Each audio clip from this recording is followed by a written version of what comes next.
গানের সুরে হাজারো ভক্তের হৃদয়ে দোলা দিলেও নিজের জীবনের বসন্তটা যেন দীর্ঘস্থায়ী করতে পারছেন না জনপ্রিয় গায়ক ও অভিনেতা তাহসান খান। ঠিক 1 বছর আগে ঘটা করে যে নতুন জীবনের ইন্ট্রো গিয়েছিলেন তিনি, বছর ঘুরতেই সেখানে যেন বাজল বিচ্ছেদের বিষাদময় আউট্রো।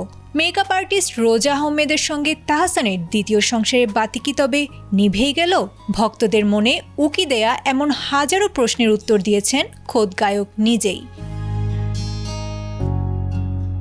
2025 সালের 4 জানুয়ারি কোনো আগাম বার্তা ছাড়াই হঠাৎ বিয়ের পিঁড়িতে বসে সবাইকে চমকে দিয়েছিলেন তাহসান। মাত্র 4 মাসের পরিচয়ে পেশাদার মেকআপ আর্টিস্ট রোজা আহমেদকে জীবনসঙ্গিনী হিসেবে বেছে নিয়েছিলেন তিনি। কিন্তু বিয়ের রেশ কাটতে না কাটতেই সম্পর্কের তাল কাটতে শুরু করেছিল। জানা গেছে জুলাইয়ের শেষ দিক থেকেই এই দম্পতি আলাদা থাকছেন।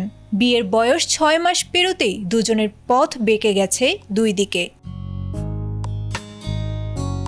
ব্যক্তিগত জীবন নিয়ে বরাবরই অন্তর্মুখী তাহসান এবারও বিষয়টি আড়ালেই রাখতে চেয়েছিলেন। তবে বিবাহবার্ষিকী ঘিরে সামাজিক যোগাযোগ মাধ্যমে যখন ছড়িয়ে পড়েছে শুভেচ্ছার জোয়ার আর কিছু ভুয়া খবর, তখন বাধ্য হয়ে মৌনতা ভেঙেছেন তিনি। তাহসান স্পষ্ট জানিয়েছেন তিনি এবং রোজা এখন আর একসঙ্গে নেই। সঠিক সময় এলে এই বিষয়ে বিস্তারিত জানাবেন।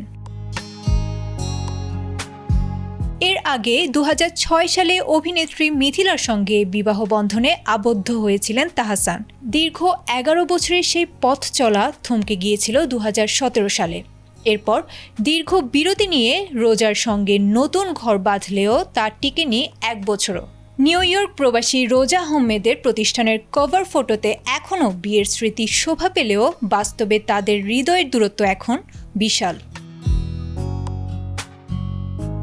সঙ্গীত আর অভিনয়ের আঙ্গিনায় সফল এই মানুষটির ব্যক্তিগত জীবনের এমন আকস্মিক পরিণতিতে ভক্তদের মাঝে বইছে হতাশার ছায়া। তবে আপাতত কাজ আর ব্যক্তিগত শান্তি নিয়ে সময় কাটাতে চান সবার প্রিয় এই শিল্পী। আয়েশা আক্তার, ATN বাংলা।